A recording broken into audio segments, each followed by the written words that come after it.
Assalamualaikum warahmatullahi wabarakatuh. Halo anak-anak, bertemu lagi dengan Ibu. Di video ini kita akan membahas pembelajaran tentang pertumbuhan dan perkembangan manusia. Ya, selamat datang di channel YouTube Bu Risa. Sebelum mulai, yuk kita bacakan basmalah bersama-sama. Bismillahirrahmanirrahim. Insya Allah semuanya sudah siap ya. Nah, kita hari ini akan belajar tentang pertumbuhan dan perkembangan. Jadi, setelah menyaksikan video ini, Ibu berharap anak-anak mampu membedakan pertumbuhan dan perkembangan. Karena pertumbuhan dan perkembangan itu berbeda ya. Kemudian menceritakan proses pertumbuhan dan perkembangan yang kalian alami. Setelah itu, menentukan faktor yang mempengaruhi pertumbuhan dan perkembangan. Terakhir, kita akan berlatih membuat kalimat tanya. Pertama, kita akan membahas mengenai pertumbuhan dan perkembangan manusia. Ketika kalian mendengar kata tumbuh, apa sih yang kalian pikirkan? Ya bisa bertambah tinggi ya atau bertambah berat. Itu memang mencirikan tentang pertumbuhan. Nah, di sini ada bacaan bahwa pertumbuhan dan perkembangan itu merupakan salah satu ciri makhluk hidup. Pertumbuhan terjadi sejak di dalam kandungan, setelah lahir pertumbuhan manusia bertambah besar dari bayi hingga dewasa. Itu pertumbuhan. Di sini ada sebuah gambar tuh, dari bayi, kemudian anak-anak, semakin besar lagi, semakin tinggi. Nah, ini menggambarkan tentang arti pertumbuhan.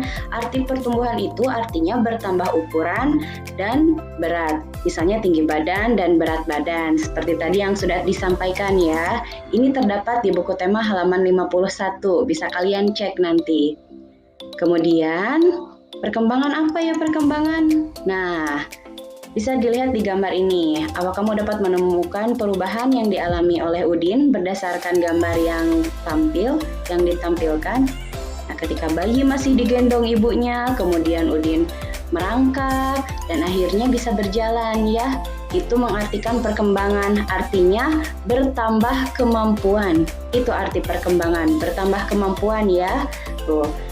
Ketika bayi, Udin baru bisa minum menggunakan botol ya. Setelah dewasa, Udin bisa makan sendiri menggunakan sendok dan garpu.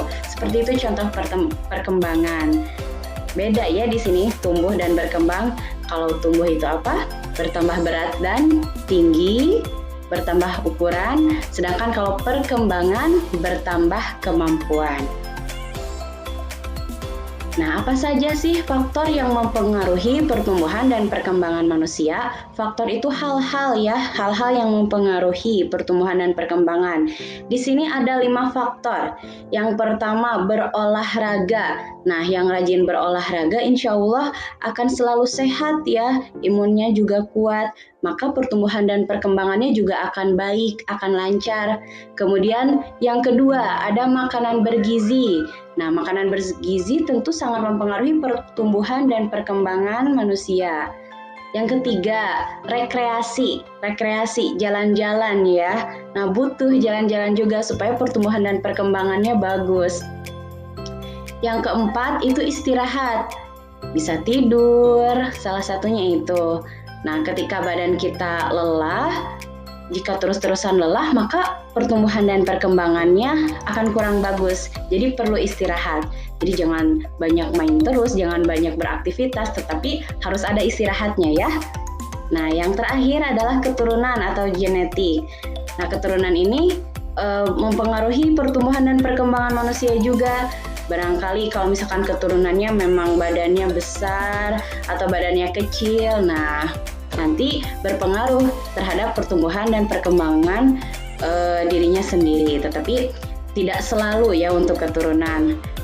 Tetap dipengaruhi oleh faktor yang lainnya seperti olahraga, makanan, hiburan, dan istirahat. Itu ya hal-hal yang mempengaruhinya.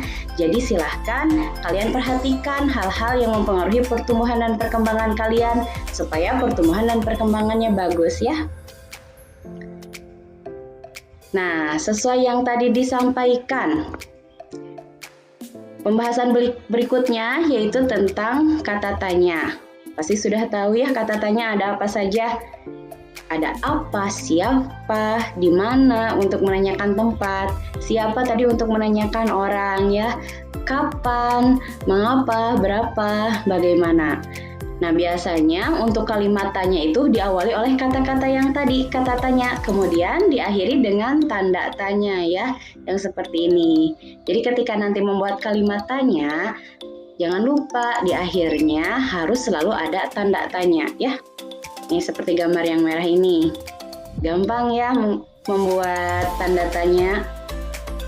Nah, nanti silahkan kalian bertanya kepada orang tua mengenai pertumbuhan dan perkembangan kalian menggunakan kata tanya yang Ibu tampilkan ini ya. Nah, ayo berlatih. Yuk kita latihan membuat kalimat tanya sekaligus berlatih membedakan pertumbuhan dan perkembangan. Kalian lakukan wawancara kepada orang tua di rumah.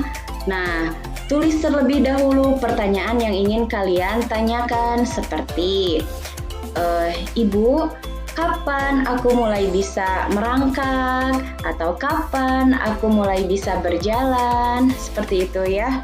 Nah, bisa lagi contohnya, bagaimana tahapan aku bisa berjalan? Barangkali kan bisa menggunakan alat-alat dulu ya, ditunggu nanti ceritanya, diceritakan prosesnya bagaimana, seperti itu. Jadi sebelum melakukan wawancara, ditulis dulu di buku tulis pertanyaannya, boleh 5 pertanyaan paling banyak, paling sedikit 3 pertanyaan ya yang ditulis. Setelah kalian menulis, lakukan wawancara kepada orang tua kalian ya. Setelah mendapat jawabannya, ceritakan kepada Bu Risa jawabannya melalui voice note ya, melalui rekaman. Baik, paham ya? Nah, untuk video kali ini Ibu cukupkan sekian. Semoga kalian mengerti, kalian paham, mampu membedakan pertumbuhan dan perkembangan dan melakukan wawancara dengan baik. Terima kasih. Wassalamualaikum warahmatullahi wabarakatuh.